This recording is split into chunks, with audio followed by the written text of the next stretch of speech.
Evening বন্ধুরা, তোমরা সবাই কেমন আছো? আশা করি তোমরা সবাই খুব ভালো আছো, যে যেখানে আছো সুস্থ আছো। আমাদেরও দিন চলে যাচ্ছে। একটা কমিউনিটি পোস্ট দিয়েছিলাম, তো বর্তমান কি পরিস্থিতি, কেমন কি আছি না আছি সেটা ফ্রেশ ভিডিও থেকেই বলবো। এটা অনেক আগের করা ছিল, অনেক আগের বলতে এটা ছিল সোমবার, না এটা মঙ্গলবার আর বুধবারের দুটো ভিডিও আমার কাছে জমা আছে। তো সেই ভিডিও দুটো আগে দিয়ে দিই, তারপরে তোমাদের সাথে আমাদের বর্তমান পরিস্থিতি কি, কেমন কি চলছে সেগুলো শেয়ার করব। তো সন্ধ্যে থেকেই ব্লগটা শুরু করলাম। ঘুম থেকে উঠে সকাল থেকেই আর কি শরীরটা খুব একটা ভালো যাচ্ছিল না। তোমরা তো জানোই বেশ কিছুদিন ধরে আমার শরীরটা খারাপ, যার জন্য ডেইলি ভিডিও দিচ্ছি না, একদিন পর পর একদিন দিচ্ছি। তো সকালবেলা থেকে ভেবেছিলাম শুরু করব, তার হয়ে ওঠেনি। যাই হোক, এখন ওই সন্ধ্যার মতন মানে 5:30টার মতন বাজে, হাজব্যান্ড বেরিয়ে গেল আর আমিও উঠলাম। উঠে এই যে বিকালের যা কাজ, ঘর ঝাড় দেওয়া, তো ঘর ধর সব ঝাড় দিয়ে নিচ্ছি। আর এই যে আমার মহারানী একদম পা ছড়িয়ে ঘুমোচ্ছে। তো দুদিকে তো আমরা দুজন শুয়েছিলাম, তো আমরা উঠে যাওয়ার পরেই ওর দুদিকে বালিশ দিয়ে দিলাম। ছোটো থেকেই এটা করি, তাহলে ওর একটা ভীষণ কোল ফিল হয়, মনে হয় যে না মা বাবাই পাশে আছে। ও বেশ অনেকটা সময় ঘুমায়, তো সেই কারণে ওকে এইভাবে শোয়ানো। তো ওকে শুইয়ে দিয়ে আমি চুলটা ভালো করে আঁচড়ে বেঁধে নিচ্ছি। সকালবেলা জানো তো, মানে বেলার দিকে যখন স্নান করেছি তারপরে চুলটা আর আঁচড়াইনি, কোনো রকম সামনেটুকু আঁচড়ে সিঁদুর পরেছিলাম, ভালো লাগছিল না। তো এখন পুরো পাগলের মতন ছিল চুলটা, তাই জন্য এখন ভালো করে আঁচড়ে একবারে বিনুনি বেঁধে নিচ্ছি। রাত্রেবেলায় শুধু নিচটা খুলে পুরোটা বিনুনি করে গিট মেরে দেবো, মানে গাঁটার মেরে দেবো, হয়ে যাবে। ছোটোবেলায় জানো তো বিকালবেলা করেই মা একদম দুদিকে ফিতে দিয়ে টান টান করে কলা বিনুনি করে দিত। সেই ছোটোবেলার দিনগুলো না বড় মিস করি। এখন তো আর নিজের যত্ন নেওয়াই হয় না। আর এই যে প্যাকেটে কি বলো তো, চুল, যা চুল ওঠে দুদিন পরে মনে হচ্ছে আমার মাথা পুরো ফাঁকা হয়ে যাবে। সব চুল নিয়ে আমি এই প্যাকেটের মধ্যে জমিয়ে রেখে দিই, পরে ফেলে দেবো। এদিক ওদিক ফেললে এদিক ওদিক ঘরে উড়ে আসে, তো সেই কারণেই আমি একটা প্যাকেটের মধ্যে করে সব রেখে দিই। আর এখন সন্ধে হতে চলছে, সন্ধেবেলার কাজ রয়েছে, আমার দোকান খোলা। তো সবার আগে চুল টুল বেঁধে একদম ফ্রেশ হয়ে নিলাম। আর মোটামুটি কাজকর্ম করে না জল তেষ্টা পেয়ে গেছে। আর শ্বশুরমশাই খাওয়া দাওয়া করেছিল, সে বাসনগুলোও রয়েছে, ওগুলো মেজেছি, সেটা আর তোমাদের সাথে শেয়ার করিনি। তো জল তেষ্টা পেয়ে গেছিলো। আর এই যে বাইরের আবহাওয়াটা দেখছো, বৃষ্টি হয়েছে, একটু ভেজা ভেজা দেখে বুঝতেই পারছো। তো এখন এসে দোকানটাও খুলে নিলাম। আর আজকে ছিল পূর্ণিমা, তো মা পুজো দিয়েছিল কালকে, গতকাল পূর্ণিমা ছিল, মা পুজো দিয়েছিল গুরু পূর্ণিমা, সেই আনারস পাঠিয়ে দিয়েছিল। তো আনারস সেদিন আর খাওয়া হয়নি, মানে সন্ধ্যের দিকে পাঠিয়েছিল, তো সেটা আর খাওয়া হয়নি। এটা মঙ্গলবার আর বুধবারের ভিডিও আমার কাছে রয়েছে, বুঝলে, এটা হচ্ছে মঙ্গলবারের ভিডিও। তো দোকানে বসেই খেয়ে নিলাম, আমি আমারটুকু খেয়ে নিলাম, মেয়ের জন্য রাখলাম। আর তারপরে এই যে মেয়ে ঘুম থেকে উঠে গেছে, বিছানাপত্রগুলো এবার সব ভালো করে গুছিয়ে বিছানাটা ঝেড়ে রেখে দেবো। মেয়েকে দিয়েছি শ্বশুরমশাইয়ের কাছে, মেয়েকে খাওয়াবো জানো তো। মেয়েকে খাওয়াইনি, কারণ ও তো সবেমাত্র ঘুম থেকে উঠলো, আর আমিও দোকানে বসেছিলাম, যার জন্য চাও করিনি। তো এখন একবারে দুধ জাল দেবো, দুধ জাল দিয়ে মেয়ের খাবারটা রেডি করে চাও বসিয়ে দেবো। আর সাউন্ডগুলো প্লিজ একটু ইগনোর করো, কারণ আমি দোকানে বসে আছি, দোকানে বসে ভয়েস দিচ্ছি, যার জন্য একটু গাড়ি ঘোড়ার আওয়াজ আসছে। তো দেখো, তোমাদের সাথে গল্প করতে করতে আমার বিছানা গুছানোও হয়ে গেল। আর এই যে বাবাও এসেছিলো। আর জানো তো আজকে একটা কাণ্ড হয়েছে, সেটাই বাবাকে আমি হাত দিয়ে দেখাচ্ছিলাম। বেডরুমে মেয়ে রয়েছে, আমি তো দোকানে, আর মেয়ে যদি ঘুমায় আমি না দোকানে ফ্যান চালাই না, কারণ কান্নার আওয়াজ শুনতে পারবো না। তো আমি ফ্যান বন্ধ করেই বসি, আর 2 মিনিট পর পর খালি ঘরে এসে দেখি। তো আজকেও যথারীতি তাই করছিলাম, কিন্তু মেয়ে লাস্টবার এসে দেখি মেয়ে উঠে গেছে, আর ঘুমের চোখেও আমাকে খুঁজে না পেয়ে ও খাট থেকে ঝুলছিল। তো সেটাই আর কি বাবাকে বলছি, বাবা বলছে যে চারপাশে বালিশ দিয়ে রাখিস নি। আমি বালিশ তো ছিল, এখন তো আর সেই পুচকে নেই যে বালিশ সরাতে পারবে না, ও বালিশ সরিয়েই নাবতে গেছিলো। হ্যাঁ, তবে ঘুমের ঘরে নাবতে পারিনি, ওই ঝুলেছিল, সেই মুহূর্তেই আমি ঢুকেছি। তো তারপরে মেয়েকে খাইয়ে দাইয়ে শ্বশুরমশাইকে চাটাও দিয়ে এসেছি।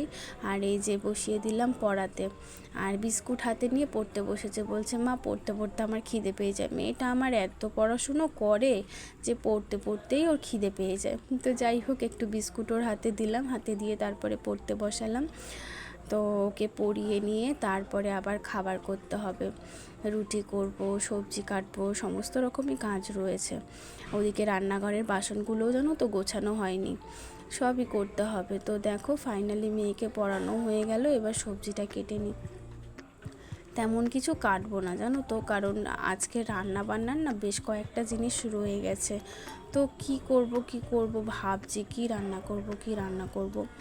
যাই হোক দেখি কি রান্না করা যায়, এই ভাবনা চিন্তা করে নিলাম হচ্ছে কুদলি আর কাঁচকলা। তো কুদলিটা ভাজা করব, কাঁচকলার তরকারি করব।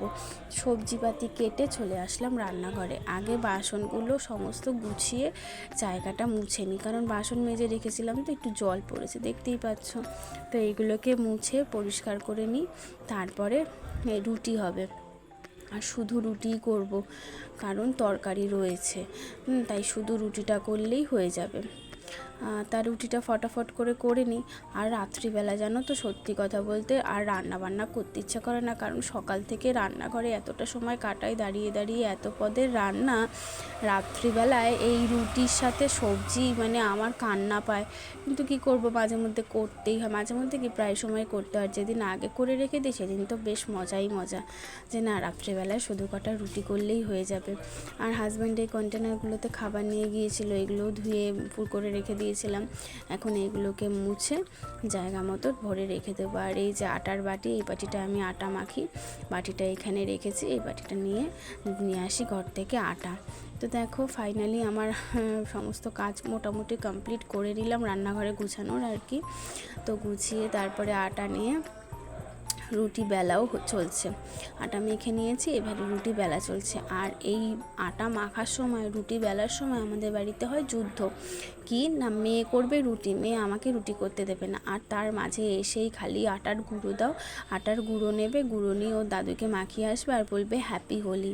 মানে দোলের সময় তো কাউকে ঠিকমতো রং দিতেই পারেনি, নিজে রং মেখেছে, দাদুদের রং দিয়েছে, সেই ট্রেন্ড ওর এখনও চলছে। আটার গুঁড়োগুলো নিয়ে ওর দাদুকেই মাখাবে আর বলবে হ্যাপি হোলি। আর মাখা আটা ওকে দিতে হবে, মাখা আটা দিয়ে ও রুটি করবে, ও সাপ বানাবে, ও শিব ঠাকুর বানাবে, কত কিছু বানায়। ছোটোবেলায় আমার মাও যখন আটা মাখতো আমাকে ওরকম দিত, আমিও অনেক কিছু বানাতাম।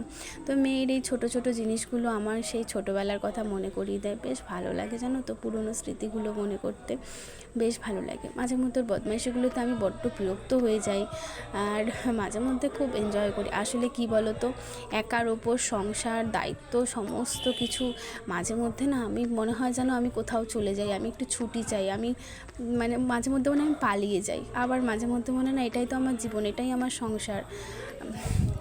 তখন আর মনে হয় না না কোথাও যাব না, মনে হয় এখানেই থাকবো।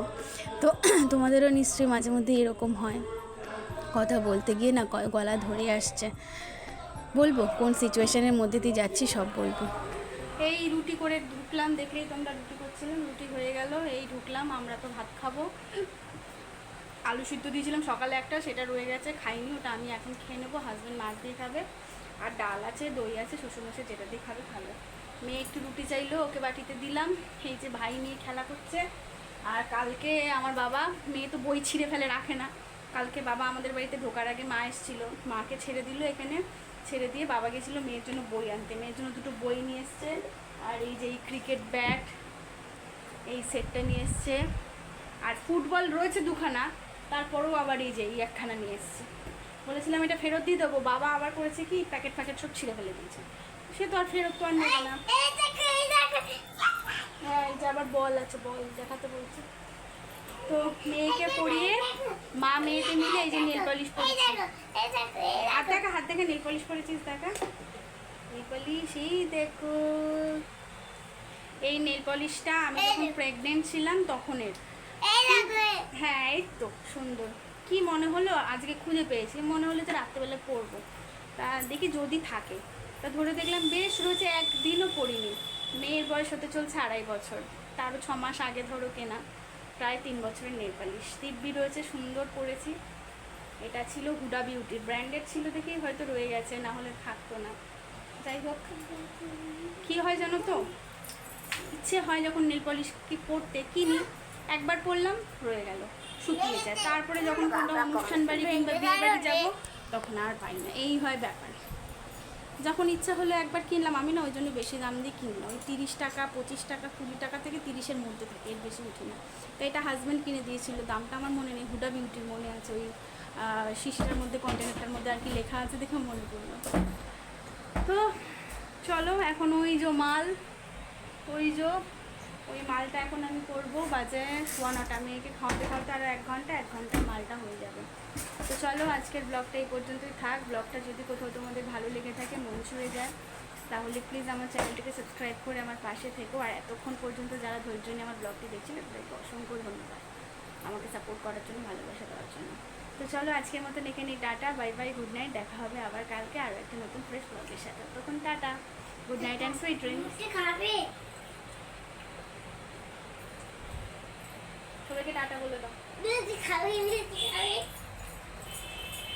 টাটা বলে দাও মাম্মা, ta-ta good night, ta-ta good night বলে দাও। তোমাদের রুটি খাওয়াচ্ছে, তোমরা কি রুটি খাবে? আজকে দুপুরবেলায় আমাদের বাড়ি গেছিল, ওই বাড়ি গেছে, মা বলছে শোকেস থেকে সমস্ত জিনিসপত্র নামিয়েছে, একটা জিনিস ছিল না শোকেসে। তা খেলে ঠেলে যখন বাড়ি আসবে তার আগে আবার শোকেসের মধ্যে সব ঢুকিয়ে রেখে এসছে। মা বলছে জানিস তোর মেয়ে না অনেক কাজে এড়েই করেছেন। তাহলে দেখো তো ভালো, তো বোঝে তো তোমার কষ্ট হবে, তো সেই কারণে যেমন বার করেছে তেমন আবার ঢুকিয়ে গুছিয়েও রেখেছে। হ্যাঁ, যেভাবে মা রাখে সেভাবে রাখতে পারিনি, কিন্তু শোকেসের বাইরে নাকি একটাও রাখেনি, সব নিয়ে শোকেসের মধ্যে রেখেছে। তো চলো আজকের মতন টাটা, আমি আমার মালটা রুটি খাবে, বলো বল তোমার রুটি খাবে? আমার মাম্মা খাবার সময় মাম্মা রুটি, আমার ছোটো বাচ্চা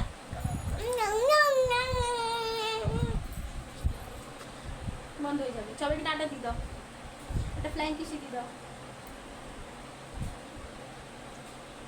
গুড নাইট বলে দাও, গুড নাইট, গুড নাইট বলে দাও মাম্মা, গুড নাইট বলো তোমার কাকা বুড়ি। চলো টাটা।